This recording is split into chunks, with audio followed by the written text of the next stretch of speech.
बिस्मिल्लाहिर्रहमानिर्रहीम। अस्सलामुअलैकुम स्टूडेंट्स, हम BSN 6 सेमेस्टर की सब्जेक्ट बिहेवियरल साइकोलॉजी पढ़ रहे हैं। बिहेवियरल साइकोलॉजी में आप लोगों के कोर्स का यूनिट 1 और यूनिट 2 हमने कंप्लीट कर लिया है, जो कि हमारे चैनल के प्लेलिस्ट में मौजूद है। और चैनल के प्लेलिस्ट का लिंक आप लोगों को इस वीडियो लेक्चर के डिस्क्रिप्शन के एंड में मिल जाएगी, वहाँ से आप स्टडी कर सकते हैं। आज का हमारा जो वीडियो लेक्चर है, इसमें हम आप लोगों के कोर्स का एक और यूनिट स्टार्ट करेंगे, यूनिट 3, जो कि पर्सन परसेप्शन पे है। इसका पार्ट 1 इस वीडियो लेक्चर के साथ हम कवर कर लेंगे। तो स्टूडेंट्स, पर्सन परसेप्शन किसे कहते हैं? पर्सन परसेप्शन मीन्स के how we see our self and others. हम किस तरीके से अपने आप को देखते हैं, परसीव करते हैं, और किस तरीके से हम लोगों को, दूसरों को, हमारे सोसाइटी के अंदर जिनके साथ हमारी इंटरेक्शन हो रही होती हैं, तो उनको हम किस तरीके से परसीव करते हैं। इससे related different concepts, different theories इस यूनिट के अंदर हम डिस्कस करेंगे। ऑब्जेक्टिव्स क्या है इस यूनिट के? कि इस यूनिट के एंड के बाद आप लोग इस एबल होंगे कि सोशल परसेप्शन जो होती हैं उसके बेसिक प्रिंसिपल्स का आप लोगों को पता होगा। सेल्फ परसेप्शन और दूसरों की जो परसेप्शन होती हैं उसकी प्रोसेस क्या होती हैं, उसमें एरर्स कौन कौन सी आ सकती हैं, इन चीज़ों का आप लोगों को पता होगा। एक्चुअल इनएक्यूरेसी क्या होती हैं और प्रेजुडाइज क्या होती हैं, इसके बारे में आप लोग पढ़ेंगे। और उसके बाद जब यूनिट कवर हो जाएगी तो आप लोग इस एबल होंगे कि आप लोग सीख जाएंगे कि किस तरीके से हम पॉजिटिव परसेप्शन कर सकते हैं। वो कौन कौन सी अप्रोचेस होती हैं जिनके थ्रू हम दूसरों की भी और अपनी भी पॉजिटिव परसेप्शन कर सकते हैं, उनका आप लोगों को इस यूनिट के एंड के बाद पता होगा। अच्छा स्टूडेंट्स, तो यहाँ पे सोशल साइकोलॉजी की बात आती है।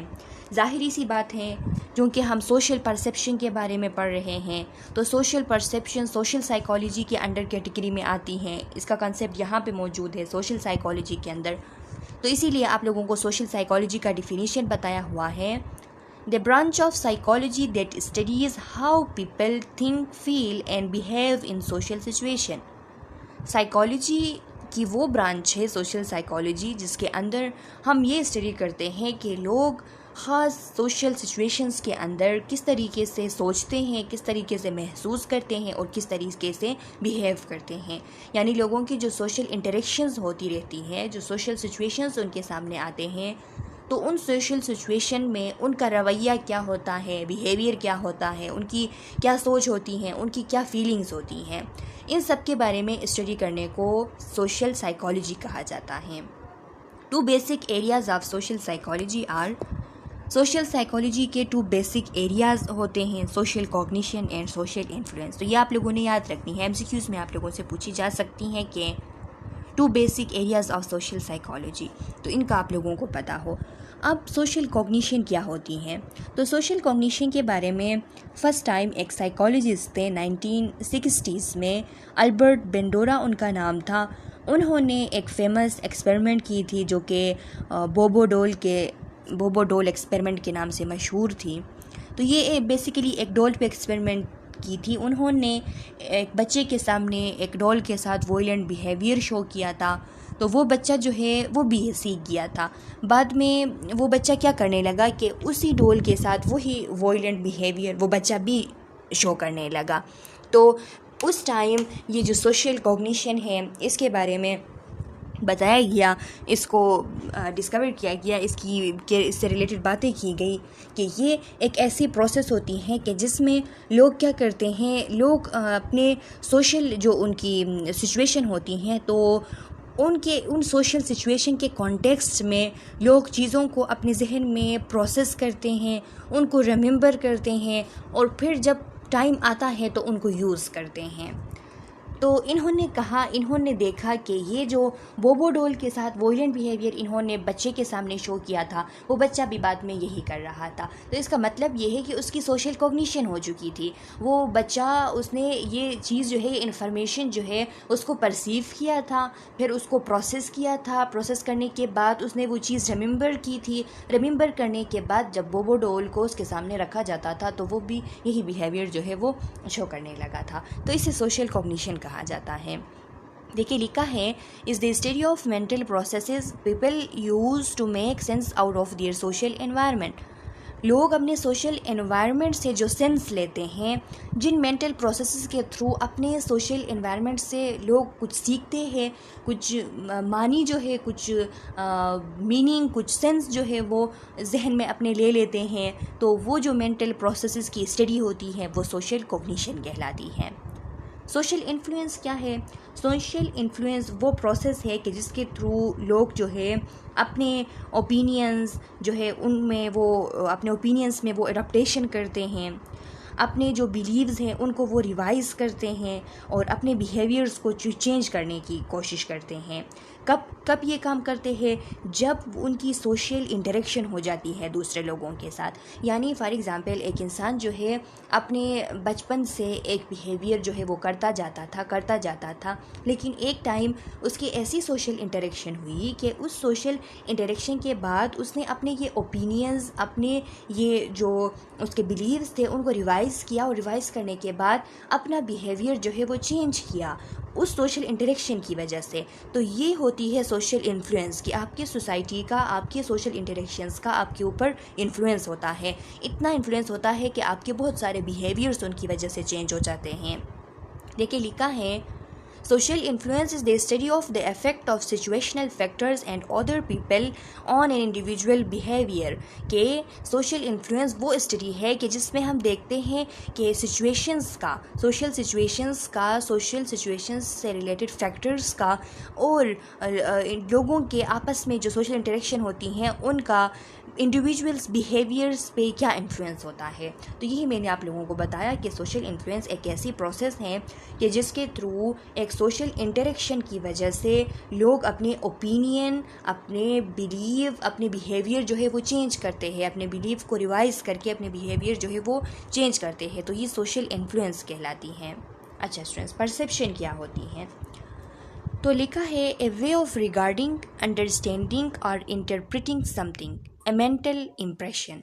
यानी परसेप्शन जो है वो एक वे ऑफ रिगार्डिंग है। वे ऑफ रिगार्डिंग का मतलब ये है कि इसमें क्या करते हैं हम किसी चीज़ को वे ऑफ रिगार्डिंग, या फिर आप कह लें कि वे ऑफ अंडरस्टैंडिंग या वे ऑफ इंटरप्रिटिंग समथिंग। यानी हम इसमें क्या करते हैं कि किसी चीज़ पे रिगार्डिंग मीन्स कि हम किसी चीज़ पे गौर करते हैं, किसी चीज़ को हम समझने की कोशिश करते हैं, और इंटरप्रेटिंग मीन्स के हम किसी चीज़ का मतलब निकालने की कोशिश करते हैं। तो ये जो हमारे कोशिश होते हैं कि हम कोई चीज़, कोई इन्फॉर्मेशन हमारे सामने आ जाती है, कोई सोशल इंटरेक्शन हो जाती है, तो उससे हम पहले क्या करते हैं, उस पर हम रिगार्डिंग करते हैं, गौर करते हैं, फिर उसको समझते हैं और फिर उसका हम मतलब निकालते हैं। और वो मतलब जब हम निकालते हैं तो हम पे हमारे जो मेंटलिटी है उस पर एक इम्प्रेशन पड़ता है, चाहे वो इम्प्रेशन पॉजिटिव हो या नेगेटिव हो, चाहे बुरा इम्प्रेशन हो चाहे अच्छा इम्प्रेशन हो, लेकिन एक इम्प्रेशन पड़ता है। तो वो जो इम्प्रेशन पड़ता है और जो हम इस तरह प्रोसेस करते हैं चीज़ों को, सोशल इंटरेक्शन को, रिगार्डिंग करते हैं, अंडरस्टैंडिंग करते हैं, इंटरप्रिटेशन करते हैं और एक इम्प्रेशन निकालते हैं, तो ये सोशल परसेप्शन कहलाती हैं। या फिर हम इस तरह भी डिफ़ाइन कर सकते हैं कि perception is the organisation, identification and interpretation of sensory information in order to represent and understand the presented information और द एनवायरनमेंट। यानी परसेप्शन जो है वो एक ऑर्गेनाइजेशन है, आइडेंटिफिकेशन है एंड इंटरप्रिटेशन है सेंसरी इंफॉर्मेशंस की।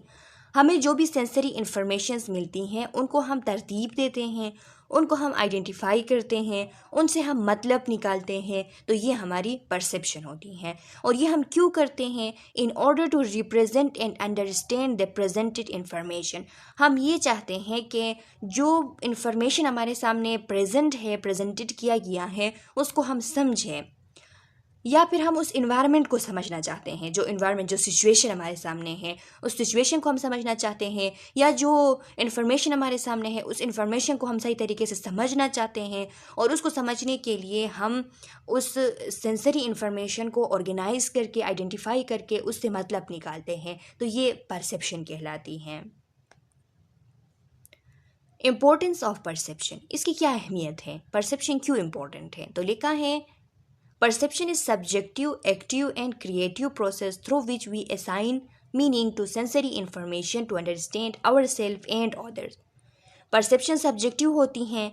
सब्जेक्टिव इसलिए इसको कहा जा रहा है क्योंकि इंसान इसमें अंदर ही अंदर जो है वो चीज़ों का मतलब निकाल रहा होता है, तो ये कम्प्लीटली सब्जेक्टिव होता है। और एक्टिव इन अ सेंस के ये हमेशा हम करते हैं, हमारी सोशल इंटरेक्शन चूँकि हमेशा होती रहती है, तो हम हमेशा ये परसेप्शन का जो प्रोसेस है वो करते रहते हैं। और ये क्रिएटिव प्रोसेस होती है, हमारी मेंटलिटी इसको क्रिएट करती हैं कि जिसमें हम क्या करते हैं, जितने भी सेंसरी इन्फॉर्मेशंस हमें मिलती हैं तो उनसे हम कोई मतलब लेते हैं, कोई मीनिंग लेते हैं, ताकि हम या तो जो है वो परसेप्शन अगर हम अपनी कर रहे होते हैं तो ख़ुद को समझने के लिए हम वो परसेप्शन करते हैं। अगर हम दूसरों के लिए परसेप्शन कर रहे हैं, दूसरों की परसेप्शन कर रहे हैं तो उनको समझने के लिए, या फिर हम किसी सिचुएशन या एनवायरनमेंट की परसेप्शन कर रहे हैं तो उस सिचुएशन या फिर उस एनवायरनमेंट को समझने के लिए हम परसेप्शन कर रहे होते हैं। तो ये इसकी इम्पोर्टेंस है कि किसी को समझने के लिए, अपने आप को समझने के लिए, एनवायरनमेंट को, सिचुएशन को समझने के लिए परसेप्शन ज़रूरी होती है। It can be defined as our recognition and interpretation of sensory information. हम इस तरह कह सकते हैं कि हमारी जो रिकॉग्निशन और इंटरप्रिटेशन होती है सेंसरी इंफॉर्मेशंस की, वो परसेप्शन कहलाती हैं। यानी हम जो मतलब निकालते हैं और समझते हैं सेंसरी इंफॉर्मेशंस को, सेंसरी इंफॉर्मेशंस की मतलब निकाल के उनको जब हम रिकॉग्नाइज़ करते हैं, समझते हैं, तो ये परसेप्शन कहलाती है। तो ये बहुत ज़्यादा ज़रूरी होती हैं। It also includes how we respond to the information. और इसमें यह भी है कि जिस तरह हम परसेप्शन करेंगे उसी तरह हमारा रिस्पॉन्स होगा। अगर हमने पॉजिटिव परसीव किया है तो हमारा रिस्पॉन्स भी पॉजिटिव होगा, और अगर हमने नेगेटिव परसीव किया है तो हमारा रिस्पॉन्स भी नेगेटिव होगा। तो इसीलिए इसकी बहुत ज़्यादा अहमियत है। अब यहाँ पे देखिए स्टूडेंट्स, ये एक बंदा जो खड़ा हुआ है राइट साइड में, वो कह रहा है कि ये 9 है, वो अपनी जगह ठीक है, वो जिस जगह खड़ा है उस जगह उसे ये 9 लग रहा है। और जो लेफ़्ट साइड में बंदा खड़ा है तो इसको ये कह रहा है कि ये 6 है, तो वो भी अपनी जगह ठीक है, उसकी परसेप्शन भी ठीक है, क्योंकि वो देख रहा है जिस साइड पे खड़ा है तो उसे ये 6 नज़र आ रही है।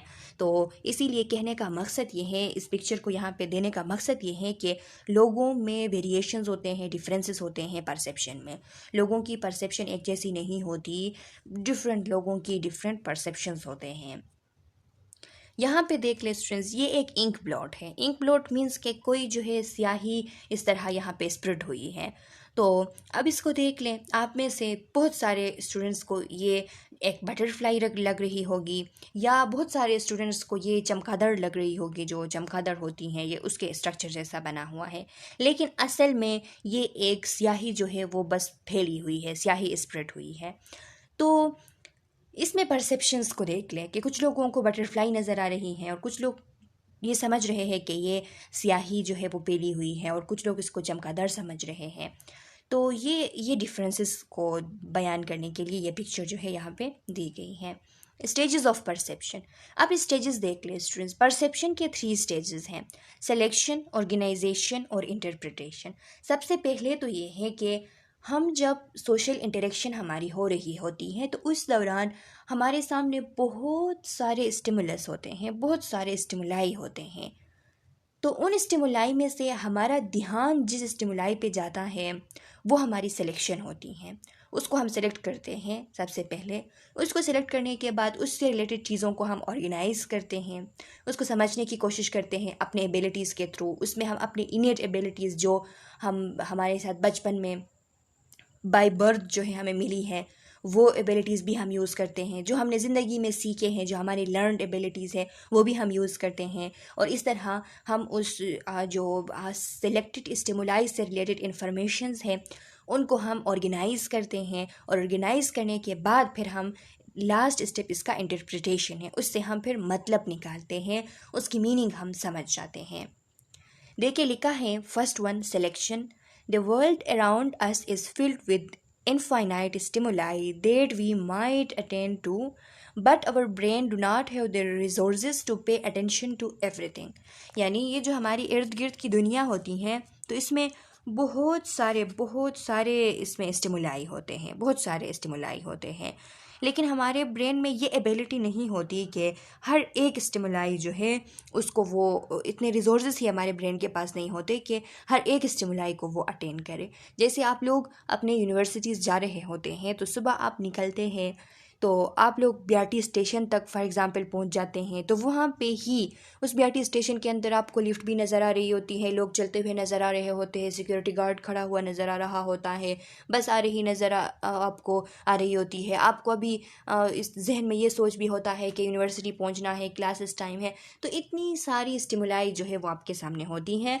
और बस में जब आप चढ़ते हैं तो वहाँ पर इतनी जो है वो रश होती हैं, रश का आप लोगों को सामना करना पड़ता है। हो सकता है कि वहाँ कोई झगड़ा हो, वो भी एक स्टिमुलाई की शक्ल में आपके सामने आ जाए। तो ये सारी चीज़ें जो है, ये इतने सारे स्टिमुलाई प्रेजेंट होते हैं, लेकिन हमारे ब्रेन के पास इतना रिसोर्सेज ही नहीं होता कि सब पे वो अटेंशन दे सके। तो क्या होता है, the first step of perception is decision of what to attend to. और ये जो फर्स्ट स्टेप्शन सिलेक्शन है, इसका मतलब ही यही है कि हमने अटेन किस स्टिमुलाई को करना है। कोई एक उस पर हम ज़्यादा जो है वो अपना फोकस दे देते हैं तो वो हमारी सिलेक्शन कहलाती है। When we attend to one specific thing in our environment, whether it is a smell, a feeling, a sound or something else entirely, it become the attended stimulus। अगर हम अपनी थिंकिंग जो है वो किसी एक चीज़ पे, अपने एनवायरनमेंट में किसी स्पेसिफिक चीज़ पे डाल दें, किसी स्पेसिफिक चीज़ को हम अटेंड करें, चाहे वो कोई स्मेल हो जिस पे हमारा फोकस चला जाए, कोई फीलिंग हो हमारी उस पे फोकस चला जाए, या किसी साउंड पे फोकस चली जाए, या कोई और ऐसी चीज़ हो जिस पे आपका फोकस जो है वो जा रहा है, तो यही जो आपका फोकस जिस भी चीज़ पे ज़्यादा जा रहा होता है वो स्टिमुलाई आपकी अटेंडेड स्टिमुलाई कहलाती है। तो यही अटेंडेड स्टिमुलाई को गेन कर लेना, कोई स्टिमुलाई अटेंड कर लेना, ये सिलेक्शन कहलाती है और ये परसेप्शन की फर्स्ट स्टेज है। दूसरा स्टेज है organisation. Organizing is the second part of the perception process in which we sort the categorize information that we perceive based on innate and learned cognitive patterns। अब जो organisation है ये second stage होता है perception process का। इसमें हम क्या करते हैं, जो इन्फॉर्मेशन हमें मिली है, जिस इन्फॉर्मेशन को हमने परसीव किया है, उस इन्फॉर्मेशन को हम सॉर्ट आउट करते हैं, उसको हम तरतीब देते हैं, उसको हम अपने जहन में उस इन्फॉर्मेशन को कैटेगराइज करते हैं अपने इनेट एबिलिटीज़ और अपने जो हमारी ज़िंदगी में जो हमारी लर्नड एबिलिटीज़ हैं उनको यूज़ करते हुए, हमारे लर्नड कोग्निटिव पैटर्न्स, हमारे इनेट कोग्निटिव पैटर्न्स, इनको यूज़ करते हुए हम उस इन्फॉर्मेशन को अपने जहन में प्रोसेस करते हैं, उसको हम कैटेगराइज करते हैं। Once we have chosen to attend a stimulus in the environment, the choice set off a series of reaction in our brain। आप देखिए, एक दफ़ा अगर हमने स्टिमुलस की सिलेक्शन कर ली, कोई स्टिमुलस हमने अटेंड कर ली अपने एनवायरनमेंट में, तो फिर उससे रिलेटेड बहुत सारे सीरीज़ ऑफ रिएक्शन हमारे ब्रेन में स्टार्ट होते हैं। तो ये जो सीरीज़ ऑफ रिएक्शन स्टार्ट होते हैं, तो इन्हीं के दौरान हम उन चीज़ों को, उस स्टिमुलस से रिलेटेड इन्फॉर्मेशंस को अपने जहन में कैटेगराइज कर रहे होते हैं। This neural process starts with the activation of our sensory receptors, touch, taste, smell, sight and hearing। और ये कब होती हैं, ये ऑर्गेनाइजेशन स्टार्ट कब होती हैं, ये तब स्टार्ट होती हैं जब हमारे सेंसरी रिसेप्टर्स जो है वो एक्टिवेट हो जाते हैं। सेंसरी रिसेप्टर एक्टिवेट हो के हमारी जो सेंसरी इंफॉर्मेशन है उसको वो पकड़ लेते हैं, अपनी तरफ उसको अट्रैक्ट कर लेते हैं, उसको रिसीव कर लेते हैं, तो तब हमारी ये जो ऑर्गेनाइजेशन की प्रोसेस है ये स्टार्ट हो जाती है। अब थर्ड और लास्ट स्टेज जो है परसेप्शन का, वो इंटरप्रिटेशन है, यानी मीनिंग निकालना, अब उस स्टिमुलस का मतलब जो है वो समझना। After we have attended to a stimulus and our brain have received and organized the information, we interpret it in a way that makes sense using our existing information about the world। Interpretation simply means, अच्छा students, about the world यहाँ पे full stop है, ये full stop है, यहाँ तक इसकी meaning आप जान ले, उसके बाद इंटरप्रिटेशन से अलग सेंटेंस जो है वो स्टार्ट होती है। तो क्या कह रहा है कि जब हम कोई स्टिमुलस अटेंड कर लेते हैं और हमारे ब्रेन में उसकी रिसेप्शन हो चुकी होती है और वो ऑर्गेनाइज्ड हो चुका होता है वो इन्फॉर्मेशन, तो उसके बाद हम क्या करते हैं, उसके बाद हम उसको इंटरप्रेट करते हैं, कुछ हम मीनिंग ले लेते हैं। और वो मीनिंग हम कैसे लेते हैं, ज़ाहिरी सी बात है, कि उस स्टिमुलस से रिलेटेड पहले भी हमारे जहन में कुछ बातें होंगी, पहले भी कोई इन्फॉर्मेशन हमारे जहन में हो चुकी होगी, हमारी लर्नड जो कॉग्निटिव एबिलिटीज़ है उनके थ्रू, या फिर हमारी कोई इनेट एबिलिटी ऐसी होगी कि जिसके थ्रू हमारे जहन में एग्जिस्टिंग नॉलेज होगी उस चीज़ से रिलेटेड, तो उसको इससे हम क्या करते हैं, एसोसिएट करके हम उसकी मीनिंग जो है वो निकाल लेते हैं, हम उससे एक सेंस जो है वो ले लेते हैं। फिर क्या होता है, बता रहा है कि interpretation simply means that we take the information that we have sensed and organised and turn into something that we can categorise.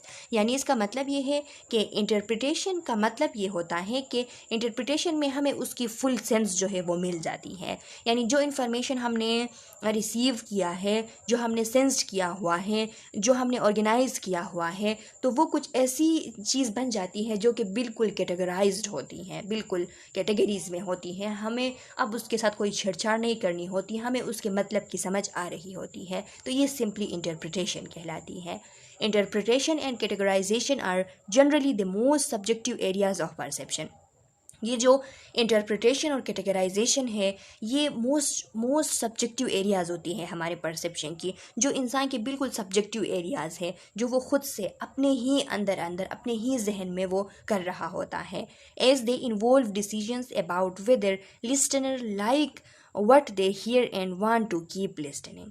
अब इसमें ये डिसीजन भी होती है, ये जो इंटरप्रिटेशन और कैटेगराइजेशन होती है, इसमें ये डिसीजन होती है कि जो सुनने वाला बंदा है, अगर कोई चीज़ सुन रहा है और उस सुनने के बाद उसकी इंटरप्रिटेशन और कैटेगराइजेशन एक दफ़ा हो जाती है उसके जहन में, तो फिर वो ये फैसला करता है कि उसे ये चीज़ जो है सुननी चाहिए या नहीं सुननी चाहिए। इसका सिंपल मीनिंग यही है कि जब हमें इंटरप्रिटेशन हो जाती है किसी चीज़ की, हमें समझ आ जाती है, और समझ आने के बाद अगर उसमें हमारा कोई फ़ायदा होता है, हमारे फील्ड से रिलेटेड कोई चीज़ होती है, तो हम उस पर मज़ीद जो है वो अपना इंटरेस्ट शो करते हैं, उसको सुनते हैं। और अगर हमारी कोई फ़ायदे की चीज़ नहीं है, हमसे उस चीज़ की कोई रिलेशन नहीं है, तो फिर हम उसको नहीं सुनते। यानी उसको जब हम समझ जाते हैं तो समझने के बाद फिर हम फैसला करते हैं कि हम आगे उसको जो है कंटिन्यू करेंगे या फिर यहीं पे हमने इसको बस स्टॉप करनी है। We make immediate evaluation that cause automatic judgment of positive and negative reaction toward others which occurs outside of our awareness। हम क्या करते हैं, हम इमीडिएटली इवैल्यूएशन कर देते हैं। हमारी जो ऑटोमेटिक जजमेंट होती है उसकी वजह ही यही होती है कि हम इमीडिएट इवैल्यूएशन कर देते हैं। जल्दी से हम लोगों को या फिर सिचुएशन को या फिर एनवायरनमेंट को इवैल्यूएट कर लेते हैं, तो हमारी एक ऑटोमेटिक जजमेंट बन जाती है। वो ऑटोमेटिक जजमेंट जो है वो या तो हमारी पॉजिटिव जजमेंट होती है या फिर नेगेटिव जजमेंट होती है। और वो जजमेंट अगर पॉजिटिव है तो फिर दूसरों की तरफ हमारे जो रिएक्शंस होते हैं वो भी पॉजिटिव होते हैं, और अगर वो जजमेंट हमने नेगेटिव की है तो फिर दूसरों की तरफ हमारे फिर जो रिएक्शंस होंगे वो भी नेगेटिव होंगे। और ये हमारी अवेयरनेस से बिल्कुल बाहर होता है, ये एकदम से होता है। हमारी जो परसेप्शन हम कर रहे होते हैं तो वो एकदम से हम इस तरह कर रहे होते हैं। हमारी अवेयरनेस में भी नहीं आती इतनी जल्दी जो है हम चीज़ों को परसीव करके फिर हम उसके लिए रिएक्शन भी दे चुके होते हैं।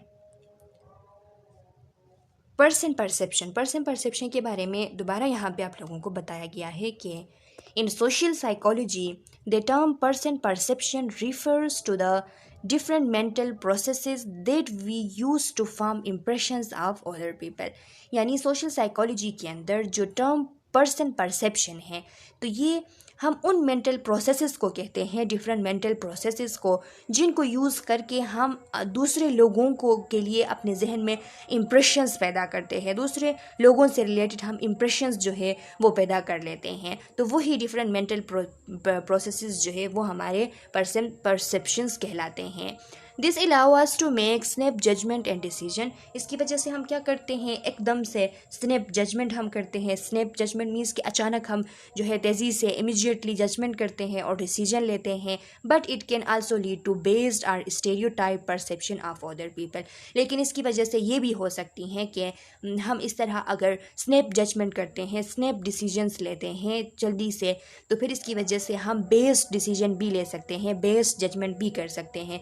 यानी हमारे अपने जहन में जो चीज़ें जो है, जो हमारे ख़ुद के बिलीव्स होंगे, उनसे रिलेटेड हम दूसरों को इस तरह इम्प्रेशंस लेंगे, दूसरों को परसीव करेंगे, हम उनके लिए कोई स्टीरियोटाइपिंग करेंगे। स्टीरियोटाइप कहते हैं कि एक फ़िक्स जनरल इमेज या सेट ऑफ कैरेक्टरिस्टिक्स जो है वो हमारे जहन में होते हैं, और हम ये बिलीव करते हैं कि ये जो है ख़ास किस्म के लोग जो है वो इसी तरह करते हैं। यानी हम फॉर एग्ज़ाम्पल हम कहते हैं ना कि फ़ीमेल्स जो है वो इंजीनियरिंग नहीं कर सकती, इंजीनियरिंग फ़ीमेल्स के लिए नहीं है, या पायलट बनना जो है वो फ़ीमेल्स के लिए नहीं है। तो ये एक पार्टिकुलर सेट ऑफ कैरेक्टरिस्टिक के फ़ीमेल जो है वो नहीं कर सकते, पायलट नहीं बन सकते, वो जो है इंजीनियरिंग नहीं कर सकते। तो ये हमने एक पार्टिकुलर सेट ऑफ इमेज जो है, सेट ऑफ कैरेक्टरिस्टिक के लिए, सेट ऑफ इमेज के लिए वो किसी ख़ास पार्टिकुलर टाइप ऑफ पीपल पे या टाइप ऑफ थिंग्स पे हमने सेट किया हुआ होता है। तो ये स्टीरियोटाइपिंग कहलाती है। तो इस तरह हमारे जहन में बहुत सारी चीज़ें होती हैं, बहुत सारे ख़यालात होते हैं डिफरेंट लोगों से रिलेटेड। तो ऐसा हो सकता है कि इस तरह स्निप जजमेंट करते वक्त उन ख़यालात से रिलेटेड हम सामने वाले को परसीव करें, और वो फिर हो सकता है कि बाद में ऐसा नहीं निकले जैसा हमने उसको अपने अपने स्टीरियोटाइपिंग की वजह से उसको हमने परसीव किया था। There are 2 types of person perception. Person perception के 2 टाइप्स होते हैं, indirect person perception and direct person perception. अच्छा स्टूडेंट्स, अब देख लें टाइप्स ऑफ पर्सन परसेप्शन। यानी अभी जो मैंने आप लोगों को बताया कि पर्सन परसेप्शन के 2 टाइप्स होते हैं, एक इनडायरेक्ट और एक डायरेक्ट पर्सन परसेप्शन। तो इसमें इनडायरेक्ट पर्सन परसेप्शन क्या होती है, इसके बारे में लिखा है, many of the personal attributes that observer may want to know about another person, for example whether the person is loyal, honest or contemptible, are not directly observable। कुछ ऐसे एट्रीब्यूट्स होते हैं कि जिनको हम डायरेक्टली ऑब्ज़र्व नहीं कर सकते।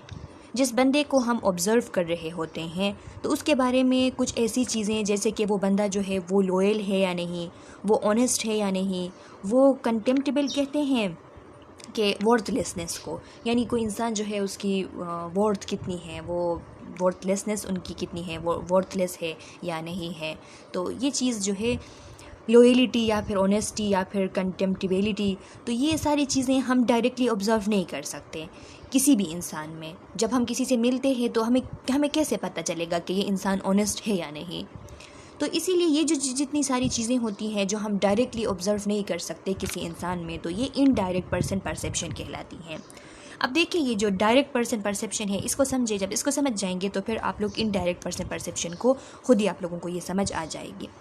लिखा है डायरेक्ट पर्सन परसेप्शन में कि many of the personal attributes that observer notice about another person need not to be inferred because they are directly observable and are therefore noted immediately। बहुत सारे ऐसे एट्रीब्यूट्स भी हैं जो कि ऑब्जर्वर को उसके लिए कोई अंदाज़ा लगाने की ज़रूरत नहीं होती। इन्फेरिट कहते हैं अंदाज़ा लगाने को, कि ऑब्ज़र्वर जब देखता है सामने वाले बंदे में तो उसको कोई अंदाज़ा लगाने की ज़रूरत जो है वो नहीं होती, डायरेक्टली वो कुछ एट्रीब्यूट्स जो है वो देख लेता है, समझ लेता है बंदे के बारे में। तो वो क्या हो सकती हैं? Some of these attributes include categorical judgments about other people such as their sex, race and age। जो categorical judgment होते हैं जैसा कि जेंडर हो गया कि बंदा मेल है फीमेल है, तो इसके लिए हमने कोई अंदाज़ा लगाने की तो हमें कोई ज़रूरत नहीं पड़ती, देखते ही हम समझ जाते हैं कि ये मेल है या फीमेल है।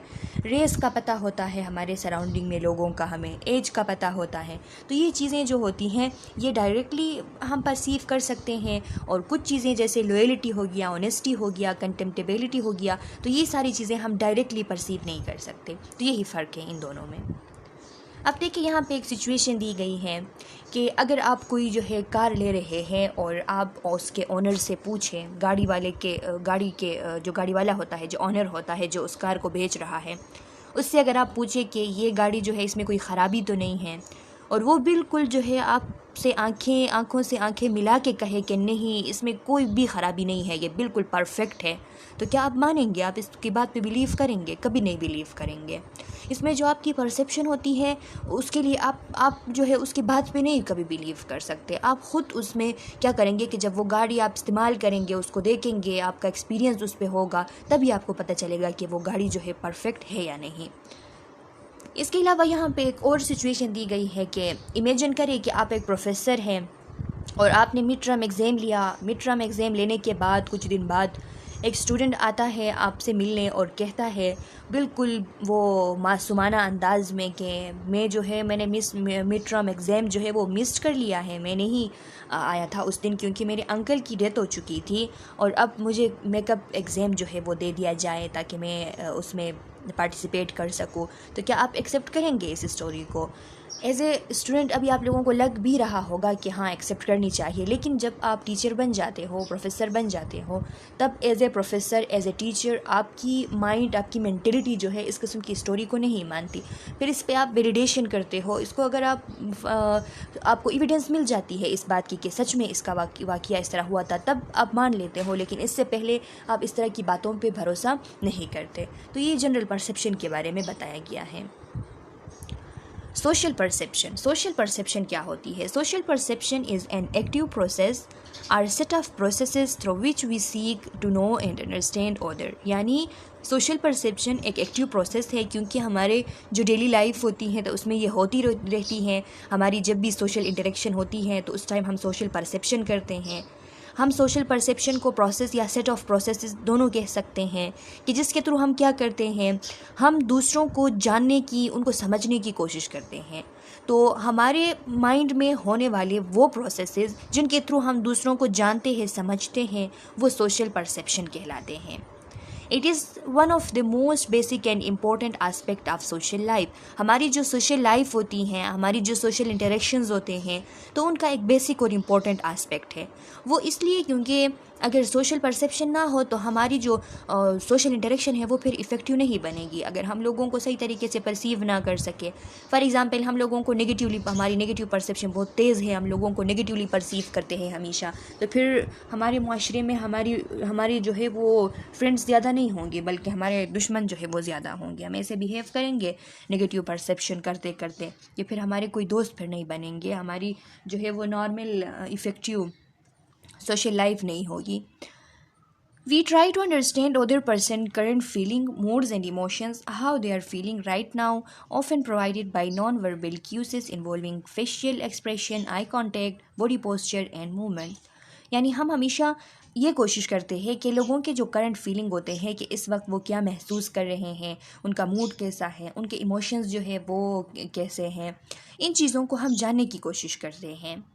हम ये जानने की कोशिश करते हैं कि बंदा जो है अभी किस तरह फ़ील कर रहा है। इवन के उनके जो नॉन वर्बल क्यूज़ होते हैं, जो उनके बिल्कुल कुछ बोले नहीं, जस्ट आपको फेशियल एक्सप्रेशन को देख के ही, उनके आई कांटेक्ट को, उनके बॉडी पोस्चर को, उनके मूवमेंट्स को देख के ही आपको समझ आ जाती है कि ये बंदा जो है इसके साथ ये खुश है, खफा है।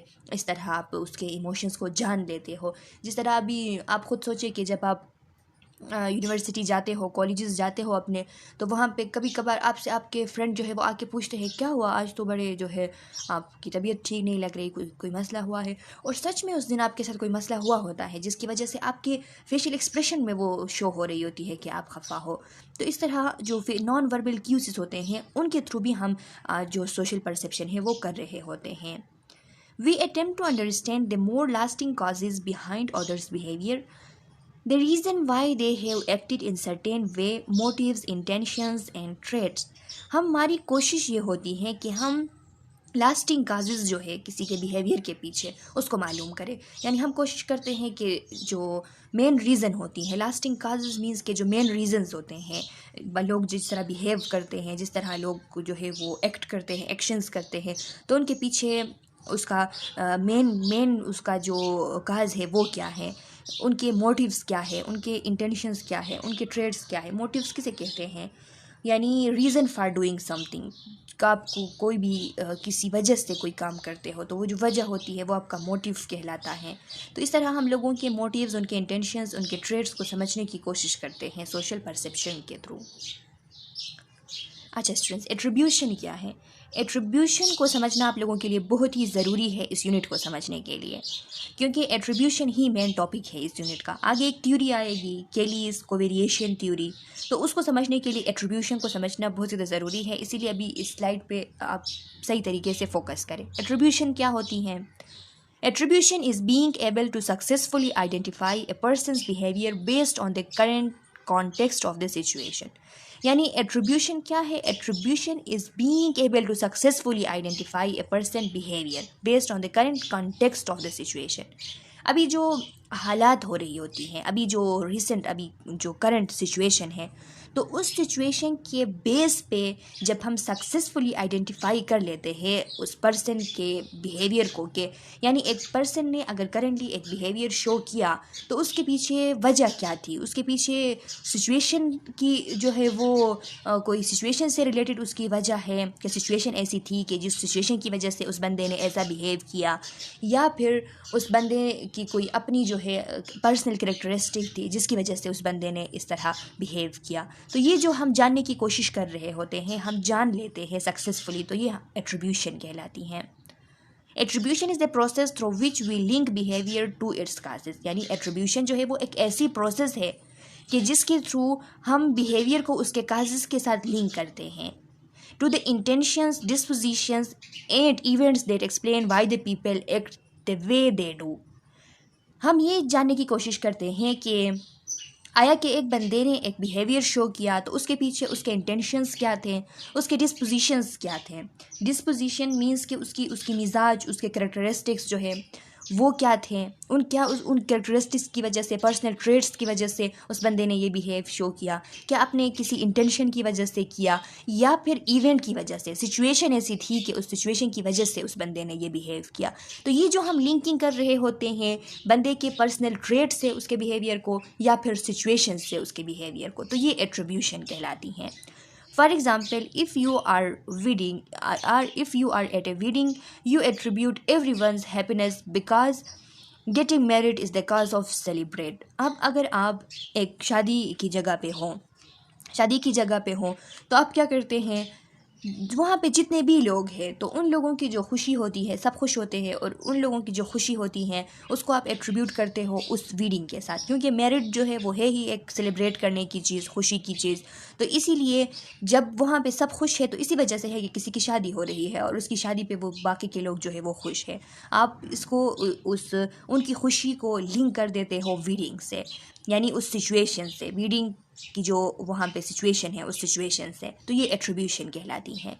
Attribution helps individuals understand and rationalize the behavior of others through the use of information gathered by observation. Attribution individuals की मदद करती है कि attribution के थ्रू लोग समझ जाते हैं, rationalize करते हैं लोगों के behavior को कि क्यों एक बंदे ने इस टाइम ये behavior show किया। और ये information जो है, ये attribution वो करते किस चीज़ के थ्रू है, जो information वो observation से लेते हैं, देख रहे होते हैं, और देखते हुए observe करते हुए उनको जो information मिल रही होती है उस इंफॉर्मेशन के थ्रू वो एट्रीब्यूट कर लेते हैं। जैसा कि फॉर एग्जांपल अगर मैं देख रही थी कि वेडिंग हो रही है और वेडिंग के दौरान सारे लोग खुश हैं, तो मैं ये जो इन्फॉर्मेशन मैंने गैदर किया, मैंने ऑब्जर्वेशन के थ्रू देखते हुए कि वेडिंग हो रही है, सब लोग खुश है, और ये इन्फॉर्मेशन लेने के बाद मैंने ये बात कही कि यहाँ पे शादी हो रही थी, इस वजह से सब लोग खुश है, ये जो खुशी की बिहेवियर है ये शादी की वजह से है। तो ये मैंने क्या किया, एट्रीब्यूशन किया। Types of attribution. एट्रीब्यूशन के 2 मेन टाइप्स हैं, डिस्पोजिशनल एट्रीब्यूशन और सिचुएशनल एट्रीब्यूशन। डिस्पोजिशन कहते हैं पर्सनल कैरेक्टरिस्टिक्स को, एक पर्सन की मिजाज को कहते हैं, उसकी ख़ुद की जो कैरेक्टरिस्टिक होती है, पर्सनल ट्रेट्स होते हैं, उनके बारे में जब हम बात करते हैं। जब हम किसी के बिहेवियर के बारे में ये कहते हैं कि इसकी बिहेवियर ऐसी इसलिए है क्योंकि ये बंदा ही ऐसा है, ये बंदा जो है वह ये हमेशा से ऐसा ही है, इसके पर्सनल ट्रेट ही ऐसे हैं कि ये बिहेवियर शो करता है, तो ये होगी डिस्पोजिशनल एट्रीब्यूशन। और जब हम कहते हैं कि ये बंदा जो है ये ऐसा नहीं है, लेकिन ये सिचुएशन ऐसी थी कि सिचुएशन की वजह से इसने ये बिहेवियर शो किया, तो फिर ये हो गई सिचुएशनल एट्रीब्यूशन। लिखा है डिस्पोजिशनल एट्रीब्यूशन के अंदर के dispositional attribution assigns the cause of behaviour to some internal characteristics of the person. यानी क्या होता है कि डिस्पोजिशनल एट्रीब्यूशन के थ्रू हम एक बंदे के बिहेवियर को उसके इंटरनल कैरेक्टरिस्टिक्स के साथ लिंक कर देते हैं, rather than outside forces. Outside forces को हम नहीं देखते, हम सिर्फ जो है उसके बिहेवियर को उसके जो अंदरूनी कैरेक्टरिस्टिक्स है उनके साथ जब हम असाइन कर देते हैं, लिंक कर देते हैं, तो ये डिस्पोजिशनल एट्रीब्यूशन कहलाती है। Situational attribution is the process of assigning the cause of behavior to some situation or event outside a person's control rather than to some internal characteristics. यानी इसमें हम क्या करते हैं कि एक बंदे के बिहेवियर को सिचुएशन के साथ लिंक कर देते हैं आउटसाइड द पर्सन कंट्रोल। यानी हम कहते हैं कि ये उस बंदे के कंट्रोल में नहीं था, सिचुएशन ऐसी थी कि मजबूरी से उसने ये बिहेवियर जो है वो शो किया सिचुएशन की वजह से। तो ये हो गई सिचुएशनल एट्रीब्यूशन। तो यहाँ पे जो हम रीडिंग की बात कर रहे थे कि रीडिंग है तो इस वजह से लोग खुश है, तो ये सिचुएशनल एट्रीब्यूशन है, क्योंकि सिचुएशन ऐसी है जिसकी वजह से लोग क्या है, खुश है। तो इसमें सिचुएशन का लिंक बिहेवियर के साथ हो जाता है, तो ये सिचुएशनल एट्रीब्यूशन है। अच्छा स्टूडेंट्स, अब है केलीज कोवेरिएशन मॉडल। केलीज कोवेरिएशन मॉडल एक थ्योरी ऑफ एट्रीब्यूशन है, और थ्योरीज ऑफ एट्रीब्यूशन और भी हैं, जिसमें से best known attribution theory केलीज कोवेरिएशन model है, या केलीज कोवेरिएशन थ्योरी आप कह सकते हैं। थ्योरीज ऑफ एट्रीब्यूशन इसलिए होती हैं क्योंकि वो हमें बताती हैं, जितने भी थ्योरीज है एट्रीब्यूशन के, वो हमें ये बात बताती हैं कि हम एज ए ऑब्जर्वर जो दूसरे लोग होते हैं जिनको हम ऑब्ज़र्व कर रहे होते हैं, उनके बिहेवियर को किस तरीके से उन बिहेवियर के काजेज़ के साथ लिंक करते हैं। तो ये चीज़ हमें बताने के लिए डिफरेंट थ्योरीज़ दिए गए हैं, और वो थ्योरीज़ ऑफ एट्रीब्यूशन कहलाती हैं। केलीज कोवेरिएशन थ्योरी जो है, इसमें ये कहा जा रहा है, इसका कहना ये है कि अगर हम ये कहें कि किसी पार्टिकुलर बिहेवियर की काज जो है वो एक चीज़ है, कोई भी काज हम दे दे, कोई भी वजह हम दे दे, तो ये इसके लिए मस्ट है, ज़रूरी है कि वो बिहेवियर होते वक्त वो काज भी वहाँ पे मौजूद हो, और जब वो काज नहीं हो तो फिर वो बिहेवियर भी नहीं हो। मतलब ये कि इस मॉडल का कहना ही यही है कि अगर हम ये कहते हैं कि किसी ख़ास बिहेवियर की वजह ये है, तो ज़रूरी बात यह है कि उस ख़ास बिहेवियर के होते वक्त वो जो उसका काज है वो भी वहाँ पे मौजूद होना चाहिए, और जब वो बिहेवियर ना हो तब वो काज भी नहीं होना चाहिए। अगर ऐसा है तो तब जाके हम कह सकते हैं कि इस बिहेवियर की वजह ये इसका काज है। जब ये बिहेवियर होता है तो ये काज भी मौजूद होता है, जब ये बिहेवियर नहीं होता है तो उस टाइम ये काज भी नहीं होता है। केलीज का कहना था कि एट्रीब्यूशन करते वक्त लोग क्या करते हैं, एट्रीब्यूशन करते वक्त लोग 3 किस्म के एविडेंसेस जो है वो यूज़ करते हैं। देखिए लिखा है आप लोगों के स्लाइड्स में कि Kelley's 1967 covariation model is the best known attribution theory. 1967 में ये बनी थी, ये एक मॉडल थी जो कि बेस्ट नोन एट्रीब्यूशन थ्योरी थी। Harold Kelley's develop a logical model for judging whether a particular action should be attributed to some characteristics dispositional of the person or the environment। Kelley's ने एक logical model develop किया था कि जब हम जज करते हैं लोगों के बिहेवियर को, तो उस टाइम हम किस तरह कह सकते हैं, कैसे हम ये कह सकते हैं कि ये बंदा जो बिहेवियर शो कर रहा है वो उसके कैरेक्टरिस्टिक्स की वजह से है, या फिर ये बंदा जो बिहेवियर शो कर रहा है वो सिचुएशन की, उसकी एनवायरनमेंट की वजह से है। तो हम ये कैसे कह सकते हैं, इसके लिए उन्होंने एक लॉजिकल मॉडल दिया हुआ था जिसे हम केलीज कोवेरिएशन मॉडल कहते हैं। He argues that in trying to discover the cause of behaviour people act like scientist. उन्होंने ये बात आर्ग्यू की कि जब लोग बिहेवियर्स के काजेज़ मालूम कर रहे होते हैं तो वो बिल्कुल साइंटिस्ट की तरह काम करते हैं, साइंटिस्ट की तरह इन ए सेंस कि वो एविडेंस जो है वो अकाउंट कर रहे होते हैं, एविडेंसेस वो मांग रहे होते हैं। और वो एविडेंसेस, केलीज का कहना था कि 3 किस्म की एविडेंसेस है जो एक बिहेवियर के काज को मालूम करते वक्त हर एक ऑब्जर्वर जो है वो एक्सपीरियंस करता है। और वो 3 एविडेंसेस क्या है, CCD के नाम से आप याद रख सकते हैं। C for consensus, C for consistency, और लास्ट में D फॉर डिस्टिंक्टिवनेस। तो कंसेंसस क्या होती है स्टूडेंट? कंसेंसस मैं आप लोगों को पहले समझा देती हूँ एक एग्जाम्पल के थ्रू, फिर आप लोगों के स्लाइड्स जो है वो मैं आप लोगों के साथ डिस्कस करूँगी। कंसेंसस कहते हैं कि कैसे दूसरे लोग जो होते हैं वो एक सेम स्टिमुलस के लिए बिहेवियर शो करते हैं। यानी एक सेम स्टिमुलस आपके सामने रखा हुआ है, उसके लिए आप किस तरह बिहेवियर शो करते हैं और दूसरे लोग जो है वो किस तरह बिहेवियर शो करते हैं, यानी एक ही सेम। इसमें आप ये बात याद रखें स्टूडेंट्स, कंसेंसस की जब भी बात हो तो उसमें स्टिमुलस सेम होगी आपके लिए भी और दूसरे लोगों के लिए भी, कि सेम स्टिमुलस है, आपका रिस्पॉन्स उस स्टिमुलस के लिए क्या है और जो दूसरे लोग हैं उनका, आपके सराउंडिंग में दूसरे लोग जो है उनका रिस्पॉन्स उस स्टिमुलस के लिए क्या है।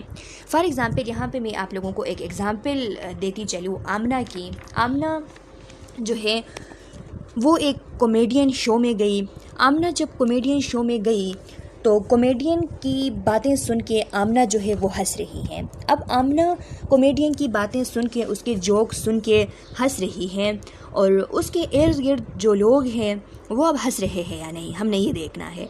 अगर आमना के इर्द गिर्द के लोग भी हंस रहे हैं उस कॉमेडियन के जोक पे और आमना भी हंस रही है तो इसमें कंसेंसस हाई है। कंसेंसस इस सिचुएशन में हाई है क्योंकि इसका मतलब, कंसेंसस हाई होने का मतलब ये है कि तमाम लोग जो है वो एक सेम वे में बिहेव कर रहे हैं। जोक हो रही है, कॉमेडियन जोक सुना रहा है और आमना के साथ उसके इर्द गिर्द के जितने भी लोग हैं सब हंस रहे हैं। तो इसका मतलब ये है कि इसमें कंसेंसस हाई है। तो ये जो सिचुएशन है इसमें हमारा एट्रीब्यूशन होगा कि ये सिचुएशनल एट्रीब्यूशन है, यानी इसमें सिचुएशन ही ऐसी है कि सारे लोग जो है वो हंस रहे हैं, जितने भी लोग उस जगह मौजूद हैं आमना के साथ साथ सब हंस रहे हैं। तो ये क्या हुआ, सिचुएशनल एट्रीब्यूशन हुआ, जिसमें कंसेंसस जो है वो क्या है, हाई है। ये बात आपने याद रखनी है। अब दूसरा, इसमें एक पॉसिबिलिटी ये भी हो सकती है कि सारे लोग जो है वो डिफरेंट वे में बिहेव कर रहे हैं लेकिन सिर्फ आमना जो है वो हंस रही है। उस कॉमेडियन शो के अंदर ये भी हो सकता है कि सारे लोग जो है वो जोक सुन के खामोश हैं, वो नहीं हंस रहे हैं लेकिन सिर्फ आमना जो है वो हंस रही है। अगर ऐसी सिचुएशन है कि सिर्फ आमना हंस रही है और दूसरे सारे लोग खामोश हैं तो फिर इसका मतलब ये है कि इसमें कंसेंसस जो है वो लो है। और कंसेंसस लो होने का मतलब ये है कि आमना की जो लाफिंग है वो सिचुएशन की वजह से नहीं है बल्कि उसके ख़ुद के अंदर ऐसे ट्रेड्स हैं जिनकी वजह से उसको ये जोक पसंद आ रही है, सिर्फ उसको पसंद आ रही है और इस सिचुएशन के अंदर सिर्फ वो हंस रही है, दूसरे लोग नहीं हंस रहे हैं उस जोक पे। तो ये यहाँ पे ये डिस्पोजिशनल एट्रीब्यूशन हो गई, यानी सिर्फ आमना जो है वो हंस रही है और दूसरे लोग जो है वो खामोश है। आमना में ऐसी ट्रेड्स है कि जिनकी वजह से वो हंस रही है, क्योंकि अगर इसमें सिचुएशन होती हंसने वाली तो सब हंस रहे होते। तो ये क्या है, डिस्पोजिशनल एट्रीब्यूशन है।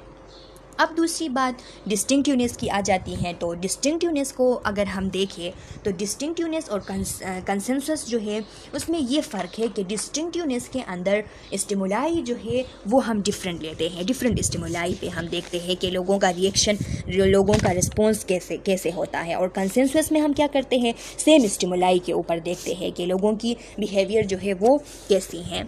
अब डिस्टिंक्टिवनेस जो है उसमें आप कह सकते हैं कि ये, इसमें हम क्या देखते हैं, मैंने आप लोगों को बताया, ये बात आपने याद रखनी होगी कि डिस्टिंक्टिवनेस के अंदर डिफरेंट सिचुएशन में हम लोगों के बिहेवियर्स देखते हैं कि लोगों के बिहेवियर सेम होते हैं या नहीं, लेकिन सिचुएशन या स्टिमुलाई हमारे साथ डिस्टिंक्टिवनेस के अंदर डिफरेंट होती है, इसीलिए हमने इसको डिस्टिंक्टिवनेस का नाम दिया है।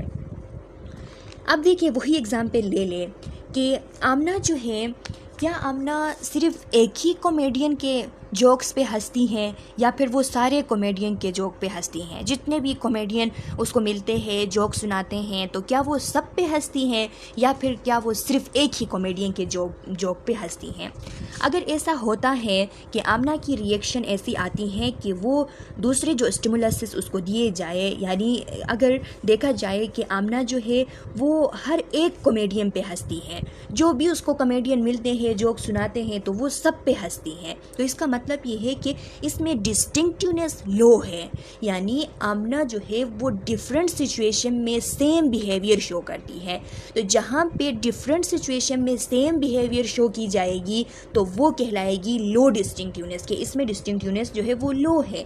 इसका मतलब ये हुआ कि आमना का डिफरेंट स्टिमुलस के लिए डिफरेंट बिहेवियर नहीं होता है, उसका डिफरेंट स्टिमुलस के लिए सेम बिहेवियर होता है, वो सब पे हंसती है। तो इसका मतलब ये है कि उसकी ये जो लाफिंग बिहेवियर है ये उसकी डिस्पोजिशनल एट्रीब्यूशन है, कि उसमें ऐसा कैरेक्टरिस्टिक है, उसके अंदर ऐसा पर्सनल ट्रेट है कि जिसकी वजह से वो हर एक कॉमेडियन जो है उसको पसंद आते हैं, हर एक जोक उसको पसंद आती है और वो सब पे हंसती हैं। तो इसमें जब डिस्टिंक्टिवनेस जो है वो लो होती है तो इसमें डिस्पोजिशनल एट्रीब्यूशन होती है। डिस्टिंक्टिवनेस जब लो होगी तो उसमें क्या होगी, डिस्पोजिशनल एट्रीब्यूशन होगी, ये आपने याद रखनी है।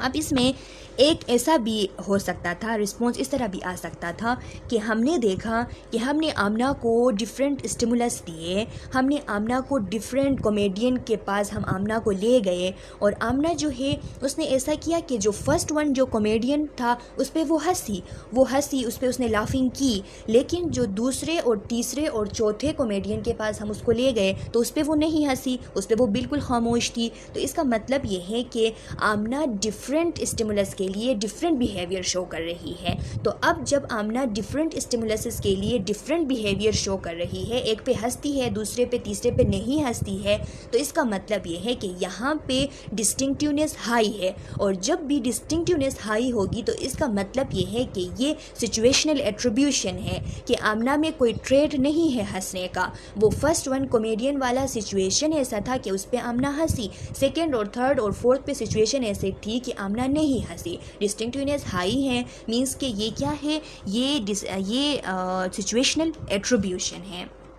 और तीसरी बात आ गई कंसिस्टेंसी की। कंसिस्टेंसी में हम क्या देखते हैं, कंसिस्टेंसी में हम रिएक्शन को देखते हैं कि क्या एक स्टिमुलस जो है उसके लिए जो रिएक्शन दी जा रही है वो ओवर टाइम है या नहीं, हमेशा वो ही रिएक्शन दी जा रही है या नहीं, हमेशा वो रिएक्शन जो है वो नहीं होती है। फॉर एग्ज़ाम्पल आमना जो है क्या हमेशा कॉमेडियन पे हंसती है, यानी ज़िंदगी में जब भी वो कॉमेडियन देखती है तो उस पे हंसती है। अगर आमना हमेशा कॉमेडियन पे हंसती हैं, हमेशा जोक्स पे, चाहे उसको जहाँ पे भी जोक्स मिले तो वहाँ पे वो हमेशा हंसती है, तो इसका मतलब ये है कि आमना की कंसिस्टेंसी जो है वो हाई है, वो हमेशा जो है जोक पे हंसती है। और जब कंसिस्टेंसी हाई होती है तो इसका मतलब ये है कि ये डिस्पोजिशनल एट्रीब्यूशन है कि आमना ने अपनी ये बिहेवियर जो है वो कंसिस्टेंट रखा हुआ है, वो इसमें मुस्तकिल मिजाज है, हमेशा जोक्स पे हंसती हैं। तो जब हमेशा जोक्स पे हंसती हैं तो इसका मतलब ये है कि उसमें ट्रेड्स ऐसे हैं जिनकी वजह से वो हमेशा जोक पे हंसती हैं, उसके पर्सनल ट्रेड्स ऐसे हैं। कंसिस्टेंसी हाई है, कंसिस्टेंसी जहाँ पे भी हाई होगी उसका मतलब ये है कि ये डिस्पोजिशनल एट्रीब्यूशन है, उसकी बिहेवियर की वजह उसके पर्सनल कैरेक्टरिस्टिक हैं। लेकिन अगर ऐसा हुआ कि आमना जो है वो डिफरेंट बिहेव करती है, यानी आमना जो है वो कुछ टाइम जो है वो कॉमेडियन पे वो हंसती है, कॉमेडियन पे वो लाफिंग शो करती है, लेकिन उसको वो मुस्तकिल नहीं रखती, हमेशा वो ऐसा नहीं करती, कभी एक दफ़ा ऐसा भी करती है कि वो नहीं हंसती, कभी जो है 2-3 दफ़ा हंसती है तो बीच में एक दफ़ा नहीं भी हंसती है। तो इसका मतलब ये है कि यहाँ पे कंसिस्टेंसी लो है, आमना ने अपने बिहेवियर को मुस्तकिल नहीं रखा हुआ है, उसमें कंसिस्टेंसी लो है। और जब कंसिस्टेंसी लो होती है तो इसका मतलब ये है कि आमना में लाफिंग के लिए जो है वो कोई ट्रेट नहीं है, बल्कि ये सिचुएशन की वजह से है कि कभी वो हंसती हैं तो कभी नहीं हंसती हैं, उसकी जो अपनी सिचुएशन है उस पर अब डिपेंडेंस आ गई है, उसकी कोई मुस्तकिल मिजाजी नहीं है, सिचुएशन की वजह से वो ऐसा करती है। तो जब कंसिस्टेंसी लो आती है तो इसका मतलब ये है कि यहाँ पे सिचुएशनल एट्रीब्यूशन है, उसकी जो बिहेवियर की वजह है वो उसकी सिचुएशन है, उसकी सराउंडिंग है, उसकी एनवायरनमेंट है। तो ये होती है कंसेंसस, डिस्टिंक्टिवनेस और कंसिस्टेंसी। अब देखिए आप लोगों की स्लाइड्स में लिखा हुआ है, यहाँ पे थोड़े से मिस्टेक है स्टूडेंट्स, तो इन मिस्टेक को मैं भी आप लोगों को बता रही हूँ, ये मिस्टेक्स आप करेक्ट कर ले अपने साथ, और फिर बाद में जब ये आप पढ़ रहे होंगे तो उसमें कंफ्यूज होने की ज़रूरत नहीं है। लेकिन अगर ये करेक्टनेस नहीं करेंगे अभी तो इसमें आप लोग जो है बहुत ज़्यादा कंफ्यूज होने वाले हैं, आप इसको नहीं समझ पाएंगे। देखें इसमें लिखा है, कंसेंसस के अंदर इसमें लिखा है कि the extent to which other people behave in the same way in similar situation, कि कोई भी सिमिलर स्टिमुलस है, सिमिलर सिचुएशन है, और सिमिलर सिचुएशन में हम ये देखते हैं कि लोग जो है वो एक ही तरीके से एक ही वे में बिहेव करते हैं या नहीं। For example Ali smokes A cigarette when he, यहाँ पे शी है, शी नहीं है, ये गलती से हुआ है, ये ही है। He goes out for a meal with his friend, यानी अली जो है वो सिगरेट स्मोक करता है जब वो अपने फ्रेंड के साथ बाहर जाता है। If his friend smoke his behaviour is high is consensus. अब इस सिचुएशन में खाने के लिए बाहर जाते हैं, ये एक सिचुएशन है, सेम सिचुएशन है। अली भी जाता है, उसके फ्रेंड्स भी जाते हैं। अब अगर अली स्मोक करता है और साथ में उस खाने के लिए बाहर जाते वक्त उसके दोस्त जो है वो भी अगर स्मोकिंग करते हैं, सब मिल के स्मोकिंग करते हैं उस सिचुएशन के अंदर, तो फिर इसमें कंसेंसस जो है वो हाई है। और अगर कंसेंसस हाई है तो इसका मतलब ये है कि इसमें सिचुएशनल एट्रीब्यूशन है कि खाने के लिए बाहर जाना उनके लिए ऐसी सिचुएशन पैदा करती है कि इस सिचुएशन को देख के वो सब स्मोक करते हैं, एक दूसरे को देख के, सिचुएशन को देख के वो सब स्मोक करते हैं। तो इसमें कंसेंसस हाई होने का मतलब ये है कि जब भी कंसेंसस हाई होगी तो उसमें सिचुएशनल एट्रीब्यूशन होगी। If only Ali smokes it is low. अब अगर सिर्फ अली स्मोकिंग कर रहा है, जब वो अपने दोस्तों के साथ बाहर जाता है खाने के लिए और सिर्फ अली स्मोक करता है, उसके दोस्त नहीं करते हैं, तो इसका मतलब ये है कि अली में स्मोकिंग का ट्रेड है, उसकी पर्सनल ये उसकी ट्रेड है कि वो स्मोकिंग करता है, स्मोकिंग को पसंद करता है, उसके दूसरे लोग नहीं करते। वो कोई ऐसी सिचुएशन नहीं है कि जिसको देख के स्मोकिंग हो रही है, बल्कि अली सिर्फ स्मोक कर रहा है। तो कंसेंसस जो है वो लो है, और जहाँ पे कंसेंसस जो है वो लो होगी तो इसका मतलब ये है कि ये डिस्पोजिशनल एट्रीब्यूशन है कि अली का ट्रेट रिस्पॉन्सिबल है उसके इस स्मोकिंग बिहेवियर के लिए। डिस्टिंक्टिवनेस को देख लिया। डिस्टिंक्टिवनेस में यहाँ पे एक मिस्टेक हुई है कि the extent to which the person behaves in the same way in similar situation. तो ये सिमिलर सिचुएशन नहीं है स्टूडेंट्स, सिमिलर सिचुएशन नहीं है, बल्कि ये डिफरेंट सिचुएशन है, या डिफरेंट स्टिमुलस होगी या फिर डिफरेंट सिचुएशन होगी। इसमें गलती से सिमिलर लिखा गया है, तो अगर आपको इस तरह पढ़ते हैं इसको सिमिलर, तो इसमें और कंसेंसस में कोई फ़र्क जो है वो बाकी नहीं बचती। कंसेंसस और डिस्टिंक्टिवनेस में फ़र्क ही यही है कि कंसेंसस के अंदर डिफरेंट स्टिमुलाई, डिफरेंट सिचुएशन होती हैं, और उस डिफरेंट सिचुएशन के लिए हम सारे लोगों का बिहेवियर देखते हैं, सारे लोगों का रिस्पॉन्स देखते हैं। और डिस्टिंक्टिवनेस के अंदर हम डिफरेंट सिचुएशन के लिए लोगों के बिहेवियर्स देखते हैं, उनके रिस्पॉन्स देखते हैं। अच्छा स्टूडेंट्स, अब इसकी एग्जाम्पल देख लें। If Ali only smokes when he is out with friends, his behavior is high in distinctiveness. If he smokes at any time, any place, his distinctiveness is low. अब इसमें अली को different places में, different time में देखा गया, यानी different situation में अली को देखा गया। और अगर रिज़ल्ट ये मिला कि अली जब अपने सिर्फ उस टाइम स्मोक करता है जब अपने फ्रेंड के साथ बाहर जाता है, दूसरे टाइम पे वो नहीं करता, सिर्फ अपने फ्रेंड के साथ बाहर जाते वक्त वो अली जो है वो क्या करता है, स्मोकिंग करता है। तो इसमें क्या हुआ, डिस्टिंक्टिवनेस जो है वो हाई आ गई। और अगर डिस्टिंक्टिवनेस हाई आती है तो इसका मतलब ये है कि ये क्या हुआ, इसमें सिचुएशनल एट्रीब्यूशन हुआ। डिस्टिंक्टिवनेस जहाँ पे हाई आएगी तो इसका मतलब ये है कि सिचुएशनल एट्रीब्यूशन, कि अली में कोई ट्रेड नहीं है कि वो स्मोकिंग का कोई ट्रेड नहीं है कि वो हर जगह जो है वो स्मोकिंग करता है। वो सिर्फ एक ही सिचुएशन में, जिस वक्त अपने फ्रेंड के साथ वो बाहर जाता है, सिर्फ उसी सिचुएशन में वो क्या करता है, स्मोकिंग करता है। यानी डिस्टिंक्टिवनेस उसमें हाई है, सिचुएशन का असर है। जब भी अपने फ्रेंड के साथ बाहर जाता है उस टाइम वो स्मोकिंग करता है, सिर्फ उस टाइम, और दूसरे वक्त किसी दूसरे प्लेस, किसी दूसरे जगह पे वो स्मोकिंग नहीं करता है। तो इसका मतलब है high distinctiveness. High distinctiveness means situational attribution. इसमें सिचुएशन का, उस पे दोस्तों के साथ जाने का जो ये सिचुएशन है, इसका उस पर असर होता है और वो इस सिचुएशन के अंदर स्मोक करता है। देखिए, if we smoke at any time any place his distinctiveness is low. लेकिन अगर वो जो डिफरेंट उसको स्टिमुलस दी गई, डिफरेंट टाइम में उसको देखा गया, डिफरेंट सिचुएशन के अंदर उसको देखा गया, और वो हर टाइम स्मोकिंग कर रहा है, हर एक टाइम वो स्मोकिंग कर रहा है, जहाँ भी होता है, जिस जगह में भी होता है, जिस प्लेस में भी होता है, दोस्तों के साथ भी होता है, अगर खाना भी खा रहा होता है, माँ बाप के साथ भी होता है, हर एक जगह वो स्मोकिंग कर रहा है। तो इसका मतलब ये है कि डिस्टिंक्टिवनेस लो है। और जब भी डिस्टिंक्टिवनेस लो होती है तो इसका मतलब ये है कि उस पर सिचुएशन का कोई असर नहीं है, उसमें स्मोकिंग का ट्रेड है कि जब वो माँ बाप के साथ होता है तो उस टाइम भी वो एनी टाइम एनी प्लेस जो है वो स्मोकिंग कर रहा होता है, चाहे वो उस पर सिचुएशन का कोई भी असर नहीं है, माँ बाप के साथ है, दोस्तों के साथ है, टाइम क्या है क्या नहीं है, वो हमेशा स्मोकिंग करता है। डिस्टिंक्टिवनेस उसका लो है, और लो डिस्टिंक्टिवनेस मीन्स कि उसके इस बिहेवियर की वजह जो है वो उसकी ट्रेड है, उसमें ये स्मोकिंग का ट्रेड है कि उसकी वजह से वो स्मोकर है। इसके अलावा कंसिस्टेंसी को देख लें। The extent to which the person behave like this every time the situation occur. यानी अगर हर दफ़ा वो सिचुएशन सेम सिचुएशन होता है और उस सेम सिचुएशन के अंदर बंदे की बिहेवियर वही होती है, यानी अपने बिहेवियर को अगर मुस्तकिल बंदा रखता है तो उस टाइम क्या होता है कि उसको हम कंसिस्टेंसी कहते हैं। लिखा है इफ़ अली, ये सन नहीं है अली है, if Ali only smokes when he is out with friends consistency is high. यानी जब भी अली जो है अपने फ्रेंड्स के साथ बाहर जाता है, जब भी अली अपने फ्रेंड्स के साथ बाहर जाता है और अपने फ्रेंड्स के साथ बाहर जाते वक्त वो क्या करता है, स्मोक करता है। हमेशा हमेशा अपने फ्रेंड्स के साथ जब बाहर जाता है तो हमेशा स्मोक करता है। तो इसमें क्या है, इसमें कंसिस्टेंसी जो है वो अब हाई आ रही है। कंसिस्टेंसी इसमें हाई आ रही है क्योंकि Ali only smokes when he is out with friends. If she only smoke on special occasion consistency is low. अब देखिए कि जब भी वो हर रोज़ अगर वो अपने फ्रेंड के साथ बाहर जाता है और हर रोज़ जो है वो स्मोकिंग करता है, यानी जब भी वो फ्रेंड के साथ जाता है तो उस टाइम वो मस्ट स्मोकिंग करता है, उसने अपनी इस आदत को मुस्तकिल रखा हुआ है, तो उस टाइम उसकी कंसिस्टेंसी हाई है। और कंसिस्टेंसी अगर हाई है तो इसका मतलब ये है कि डिस्पोजिशनल एट्रीब्यूशन है इसमें। डिस्पोजिशनल एट्रीब्यूशन मीन्स कि उसने इस चीज़ को मुस्तकिल रखा हुआ है कि जब भी फ्रेंड के साथ जाएगा स्मोकिंग करेगा।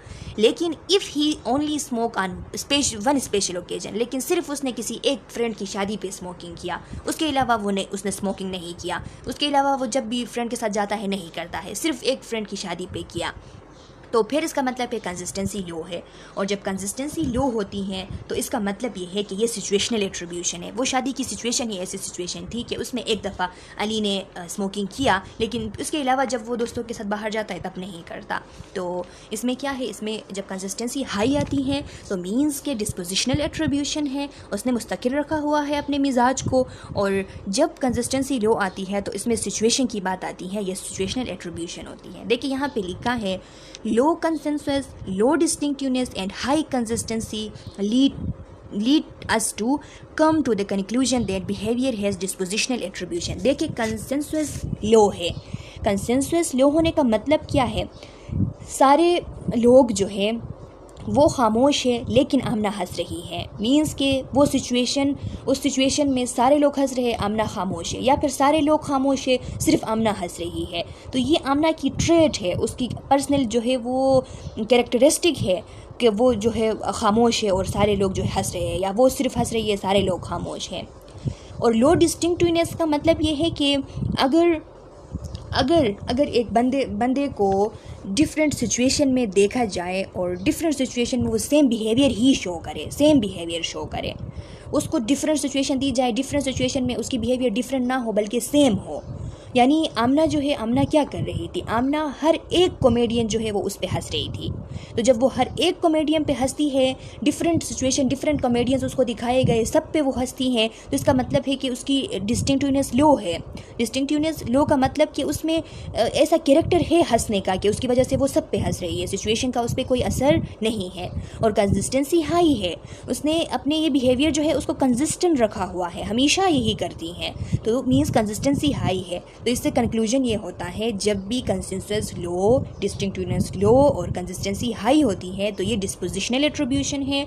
और इसके अलावा जब हाई कंसेंसस होती हैं, हाई कंसेंसस का मतलब ये है कि सारे लोग जो है वो हंस रहे हैं और आप भी उनके साथ कंसेंट कर रहे हैं, आप भी हंस रहे हैं। आमना भी हंस रही थी, सारे लोग हंस रहे थे, यानी सिचुएशन ये ऐसी थी कि वो हंसने वाली थी, इसलिए सब मिल के हंस रहे थे। तो क्या हुआ, हाई कंसेंसस हो गया। और हाई डिस्टिंक्टिवनेस कब होती है, हाई डिस्टिंक्टिवनेस तब होती है जब आपको आमना को डिफरेंट जो है वो स्टिमुलस दिए गए, डिफरेंट कॉमेडियन के पास उसको ले जाया गया और उसने क्या किया, सिर्फ एक कॉमेडियन पे वो हंसी, दूसरे तीसरे और चौथे पे वो नहीं हंसी।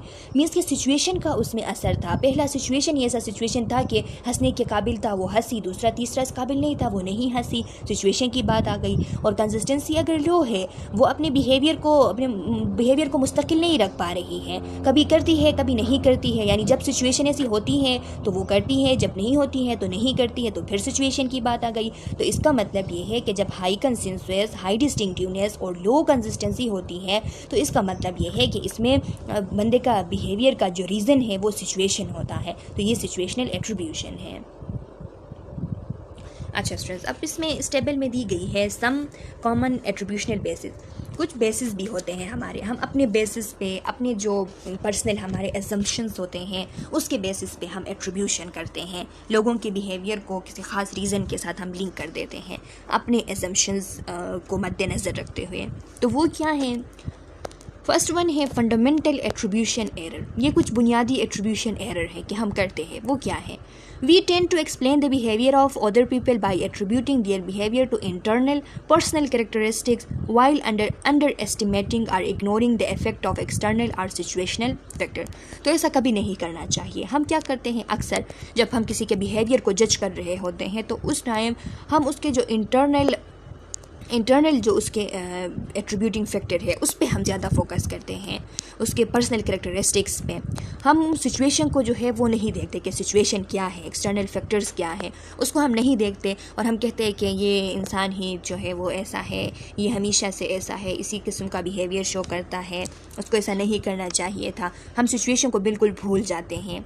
तो ये एक एट्रीब्यूशनल बेसिस है। ऐसा नहीं करना चाहिए कि हम जो है अपनी सोच के बलबूते पे उस बंदे को जो है वो जज कर रहे हैं। दूसरी है कि एक्टर ऑब्जर्वर डिस्क्रिपेंसी।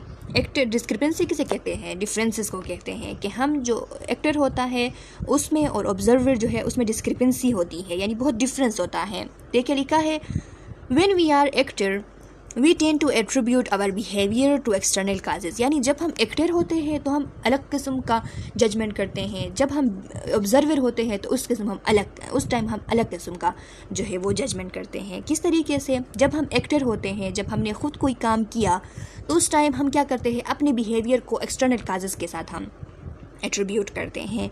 लेकिन when we are the observer of someone else, जब हम दूसरों की ऑब्जर्वेशन कर रहे होते हैं, दूसरों के बिहेवियर की, तो उस टाइम हम क्या करते हैं, we tend to attribute their behaviour to internal causes. हम उनको कसूरवार ठहराते हैं, उनके इंटरनिटी को कसूरवार ठहराते हैं उनके बिहेवियर के लिए। फॉर एग्ज़ाम्पल, अगर एक स्टूडेंट जो है वो फेल हो जाती है, किसी बुक को वो पास नहीं कर पाती, तो फिर वो क्या कहती हैं? वो ये कहती है या कहता है कि केम्यू का एग्ज़ामिनेशन पैटर्न ही ऐसा है, ऐसा पेपर आया था, ऐसा उन्होंने पेपर बनाया था कि उस पेपर की वजह से ये जो है हमने ये किया। वो क्वेश्चन ही ऐसे थे कि हमारे तो वो करने के काबिल ही नहीं थे, हमारा बिहेवियर ऐसा था कि हम खफा हो गए, खफा हाल से निकले। तो ये सारी गलती जो है वो केम्यू वालों की हैं।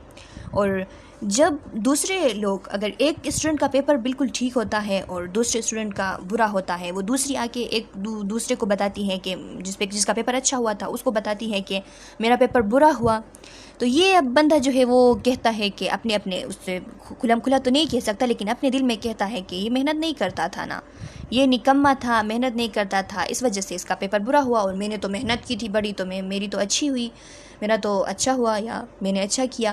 तो ये हमेशा होता रहता है। तो यही बात है कि एक्टर ऑब्जर्वर डिस्क्रिपेंसी होती है। ये गलत बात है, ऐसा हमने नहीं करना है। हमने सही तरीके से सिचुएशन को देखते हुए हमने ऑब्जर्वेशन करनी है। जब हम ऑब्जर्वर होते हैं तो फिर हम उसकी दूसरों की इंटरनिटी को कसूरवार ठहराते हैं उनके बिहेवियर के लिए, और जब हम एक्टर होते हैं तो अपने बिहेवियर को फिर हम क्या करते हैं कि एक्सटर्नल काजेज़ के साथ हम जाके उसको लिंक कर देते हैं। ब्लेमिंग द विक्टिम, ये भी हमारी एक बहुत बड़ी गलती होती है कि हम जो विक्टिम होता है, एक बंदा अगर किसी के साथ कोई बुरा हुआ तो वो विक्टिम है, मतलब कोई हादसा हुआ, कोई बुरा हुआ, कोई उस पर बुरा सिचुएशन आया तो वो उसका विक्टिम है, शिकार है, उसको हम ब्लेम करते हैं। When we are unable to help the victim of misfortune we tend to blame them for causing their own misfortune or for not taking a step to prevent or avoid it, partly due to the just world hypothesis। Just world hypothesis क्या होती है student? Just world hypothesis का कहना है कि अगर आप अच्छा करोगे तो आपको रिवार्ड मिलेगा और अगर आप बुरा करोगे तो आपको पनिशमेंट मिलेगी। तो ये जस्ट वर्ल्ड हाइपोथेसिस होती हैं। तो इसको हम हमेशा यूज़ करते हैं तब जब किसी के साथ बुरा होता है।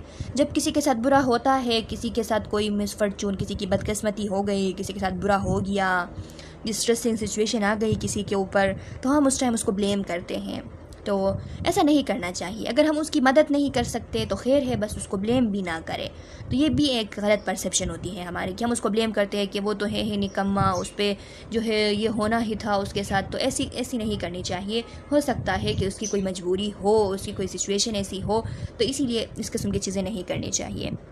सेल्फ सर्विंग बेस, अब देखिए, we have a tendency to take credit for our success by attributing them to internal personal causes, along with a tendency to distance ourselves from the failure by attributing them to the external situational causes, most common in individualistic culture. Individualistic culture means कि उसमें हम अपनी जो कामयाबी होती है उसका हम खुद ज़िम्मा ले रहे होते हैं कि मैंने ऐसा किया था जिसकी वजह से मैं इतना कामयाब हो गया। और नाकामी जब हमारी होती है तो उस टाइम हम कहते हैं कि नहीं, हमने तो बहुत कोशिश की थी लेकिन ये सिचुएशन ही ऐसा था। एक्सटर्नल के साथ हम उसको कनेक्ट कर देते हैं। जैसा कि यही आप लोगों की एग्जामिनेशन की एग्जाम्पल ले लें, तो जब आप लोग अच्छे नंबरों से पास हो जाते हैं, आप सक्सेसफुल होते हैं, तो आप कहते हैं कि मैंने मेहनत की थी इसलिए मैं सक्सेसफुल हुई हूँ, मुझे नंबर तो देना ही था KMU वालों ने क्योंकि मैंने पेपर ऐसा किया था। लेकिन खुदा ना खास्ता अगर फेलियर हो जाती है तो कहते हैं कि मैंने इतनी मेहनत की थी, ये KMU वाले नंबर ही नहीं देते, ये तो ऐसा ही करते हैं हमेशा, ये वो करते हैं और पता नहीं क्या क्या।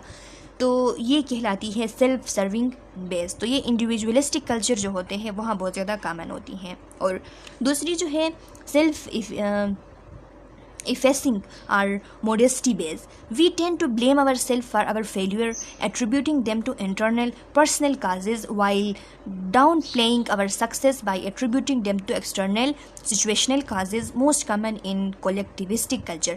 अब कुछ कल्चर कोलेक्टिविस्टिक भी होते हैं जिसमें बिल्कुल इंडिविजुअलिस्टिक कल्चर के उल्टा होता है कि जब वो कामयाब होते हैं तो कहते हैं कि ये कामयाबी मेरी वजह से नहीं है, ये कामयाबी इस सिचुएशन ही ऐसी थी कि मैं कामयाब होना जो है वो बनता था। और जब वो फेल हो जाते हैं तो कहते हैं कि ये मेरी वजह से है, मैंने ऐसा किया था कि मैं फ़ेल हो गया, अगर मैंने ऐसा नहीं किया होता तो मैं फ़ेल नहीं होता।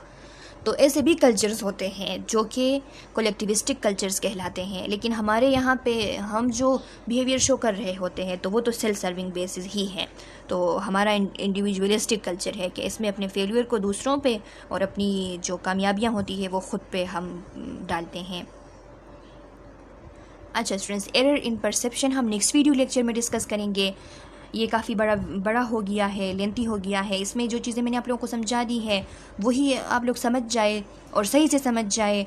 इसमें कोई कन्फ्यूजन हो तो कमेंट सेक्शन में अपना क्वेश्चन डालें। मैं नेक्स्ट वीडियो लेक्चर में आप लोगों को आपके क्वेश्चन का आंसर करूंगी। जो मैंने इसमें मिस्टेक्स आप लोगों को बताए वो मिस्टेक्स सही कर ले, फिर आप कंफ्यूज हो जाएंगे इसमें इसको पढ़ते वक्त, और सही तरीके से इन चीज़ों को समझने की कोशिश करें, अपना कंसेप्ट क्लियर करते जाए। दूसरों के स्लाइड्स जो होते हैं उनको पढ़ाना बहुत मुश्किल होता है क्योंकि उस बंदे के इंटेंशंस आपने जानने होते हैं कि उसने क्या लिखा हुआ है, किस इंटेंशंस से इन वर्डिंग्स को उसने लिखा हुआ होता है। तो इसमें टाइम बहुत ज़्यादा लगता है। इसको अगर आप जैसे ही उठा के ऐसे ही पढ़ने लगे तो फिर जो है उसमें आपसे गलतियाँ होती हैं। तो इसीलिए इन चीज़ों को समझ के पढ़ने की कोशिश करें। मिलते हैं नेक्स्ट वीडियो लेक्चर में, तब तक के लिए अल्लाह हाफिज़।